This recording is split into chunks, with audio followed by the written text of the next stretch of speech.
ஸ்ரீ சங்கரா TV நேயர்களுக்கு நமஸ்காரம். இனிய காலை பொழுதிலே உங்கள் அனைவரையும் சுபதினம் நிகழ்ச்சியில் சந்திப்பதில் மிக்க மகிழ்ச்சி. இன்று 31/5/2025 இந்த நாள் எப்படிங்கிறத பார்க்கலாம் வாங்கோ. இன்றைய தினம் விஸ்வாவசு வருடம் வைகாசி மாதம் 17ஆம் தேதி சனிக்கிழமை. திதி பார்த்தோம்னா வளர்பிறை பஞ்சமி திதி இரவு 8:15 வரைக்கும் இருக்கு. அதனை தொடர்ந்து வளர்பிறை ஷஷ்டி திதியானது வந்து விடுகிறது. இன்னைக்கு நட்சத்திரம் பார்த்தோம்னா பூசம் நட்சத்திரம் இரவு 9:06 வரைக்கும் இருக்கு.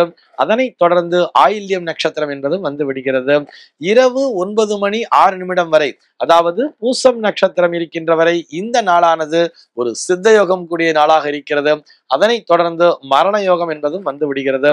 இதுபோக பஞ்சாங்கத்திலே வரக்கூடிய யோகம் அப்படின்னு சொல்லி பார்த்தோம்னா இன்னைக்கு விருத்தி அப்படிங்கிற ஒரு நாம யோகம் பகல் 10:41 வரைக்கும் இருக்கு. அதனை தொடர்ந்து துருவம் அப்படிங்கிற ஒரு நாம யோகமானது வந்து விடுகிறது. கரணம் பார்த்தோம்னா பவம் அப்படிங்கிற ஒரு கரணம் காலையில 8:43 வரைக்கும் இருக்கு. அதனை தொடர்ந்து பாலவம் என்கின்ற கரணமானது வந்து விடுகிறது. இந்த நாளானது ஒரு மேல் நோக்கு நாளாக அமைந்திருக்கிறது. இன்னைக்கு என்ன ஸ்பெஷல் அப்படின்னு சொல்லி பார்த்தோம்னா இன்றைய தினம் பஞ்சாங்கத்திலே கரிநாள் அப்படிங்கிறத கொடுத்திருக்கா. கரிநாள்னு சொன்னா சூரியனுடைய தீட்சிண்யம் அதிகமாக இருக்கக்கூடிய நாள். ஆக இந்த நாளிலே எல்லா விதமான சுப நிகழ்ச்சிகளையும் தவிர்க்க வேண்டும் சொல்லிட்டு நம்முடைய பெரியவர்கள் நமக்கு சொல்லி இருக்கிறார்கள். சென்னையை பொறுத்தவரை இன்றைய தினத்தினுடைய சூரிய உதயம் என்பது காலை 5:45 சூரிய அஸ்தமனம் என்பது மாலை 6:28 சந்திர உதயம் என்பது காலை 9:42 சந்திர அஸ்தமனம் என்பது இரவு 10:44 சம்பவிக்கிறது.